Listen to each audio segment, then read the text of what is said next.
That kid took his life. I understand what the parents of that child are going through because my wife had to catch me a couple of times hanging from my ceiling, from the garage. I took the horse's noose and I hanged it on my neck. I was attempting suicide multiple times. Then Ricky took his life, bro. Ricky took his fucking life. You know what that shit did to Mommy? And I'm not trying to burst you or anything like that. Like when the parents will come through, because I was known like with the family. So when the parents are in the house, because we were staying together, me and Lizelle. When the parents are in the house, she's very different. And I'm like, where's this one? Are you acting? Who's this? Yeah, she's so nice and all that stuff. When the parents leave, I'm like, bruh, can you please be that person? You know, because that's the woman that I fell in love with. You know? And it became one of those situations again where my fear kicked in. I was like, this is the bullshit again. You know, I need to bounce as soon as possible. But it was not that easy. Hey, my bro, we had a huge fight, and I remember she took the pictures. I remember when we started dating, there were pictures on the phone of somebody, I think somebody abused her or something like that. She had scars and all that stuff and all that type of stuff, right? So when we broke up, she took the same pictures. The same pictures, went to the media and said, I'm beating her. You lie. Yeah. And for me it was scary because at the time I'm still having these endorsements and all that type of stuff. And you know, once they say that it's over, you can't say something. Can you imagine if it happens now? GBV, I'm cancelled, bro. Proper cancel. Yeah, so it was that's evil, bro. Yeah, so it was very toxic for me, and I think it's she's a beautiful person. She's a beautiful woman. So it was like, if you leave me, I'm dropping the pictures. No, she never had. She never said that. And for me, when those pictures came through, it wasn't something that I actually expected, you know, because I trusted her. And I remember when all those things happened, she came back to me and wanted to have a conversation with me to apologize. I recorded her actually. Yeah. You know? I recorded her. I recorded all the conversations, but I didn't want to use that because I'm not that guy. I was like, fuck it, because she was under influence. You know, there was a lot of friends that influenced her to actually do that. Because listen, here's the thing: she's a very pretty woman, right? And to be dumped or something like that, it doesn't sit well with them. She needs to do the dumping, you know. And I think when that happened, and because dude, like I remember we went for holidays. Like when our relationship was still rocky, we went for holidays. I think in. And him. Do you know that when the easiest way to deal with a man in society is to accuse him of beating your ass or raping you? And no one wants to have that conversation. When he's done in terms of his social capital, right? Where does he go back to? The honest truth is that the woman, especially the black woman, has become the enemy of the black man because we're so quick to break down our own households and we don't see what the issue is. And that's why so many black men are killing themselves because we no longer protect them. That's what I'm saying. So have men gone soft? No, but life has become super hard for me. Ouch, girl. Hi, Gaza. I'm Musa Kawula. My friends call me Wendy Williams live bitch, and you know we reporting live bitch.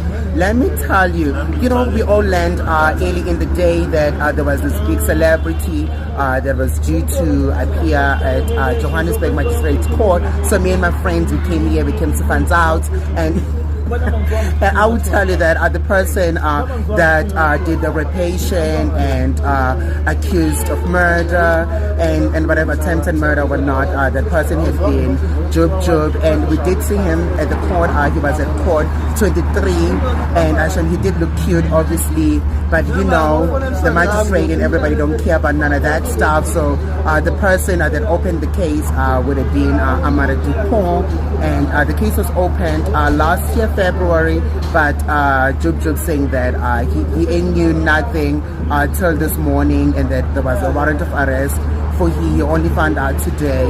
He totally had no idea, but yeah, so they didn't oppose his bail. His judgment, what's that man? That man, right?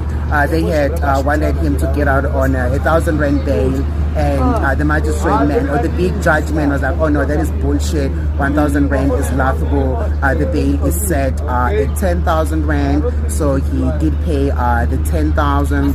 What a lot of money. And obviously, you know, he has that previous conviction. So that came up, and the prosecuting woman was like, okay, Jub Jub is like a flight risk. There's a flight risk because he has all of this coined, and the whatnot. But they ended up agreeing that he should come out on the 10,000 rand bail, and he's due to appear back court 17, if I'm not mistaken, on the 25th and the 24th of August. And yeah, so that's what had happened. And yeah, bye, bitch. Give me 5 tips. 5 tips how to survive in jail. Cause me, I'd rather kill myself. I'm not going to jail, bro. You most probably will. You most probably will. Because you can never plan and say you're not going to jail. Yes. Yeah. Because no one wakes up. There's no door that's written later, Mandela, Chup Chup, Kenny Kunen. No. Yeah, true. Prison's for anybody, boy. Yeah. And then you wake up, you do the dumbest shit. Yeah. Do you know that your own girlfriend, just because you didn't show up somewhere, and yeah, she's acabanga ukuthi yafeba somewhere. Yeah, she's akuvulele sack. Athi umchinjile.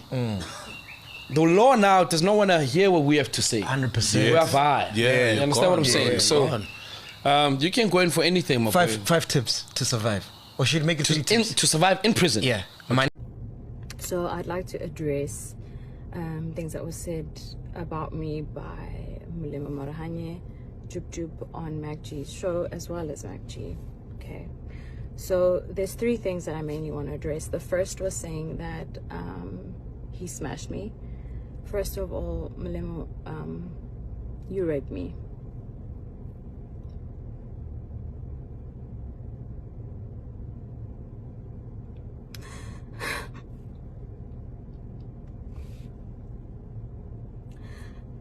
I was raped for 2 years solidly.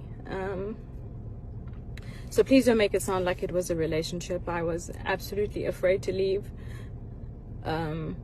Afraid of the power that your mother had in being around you at the time. I was aware of the stifling and sifting of money your mother was doing with Oprah. So, and also what you guys did in terms of Muti and medicine, which you made me believe my life would be a danger if I spoke up. So, no, you didn't smash me. You forcefully opened my legs and forced yourself on me numerous times for 2 years and made me believe I had no way out. In that time, I had an abortion, of course, because there was absolutely no way I would have a child that was forcefully given to me. And the most painful part about all of this is that I was a virgin. And I told him at the time, I had told Jub Jub that I was a virgin, and I planned to be a virgin until the day I got married. And the first time he raped me, the next morning, I had been trying to get hold of my friend the whole night who lives in my building, but the next morning when he eventually did open the door, and he can be a testimony to this, is Richard Lukunku, you know, I came to you because I didn't know what to do, and I came to you crying for help. I was afraid, so afraid. And I'm telling this story because, you know what, I genuinely believe that God allows certain things to happen. Your journey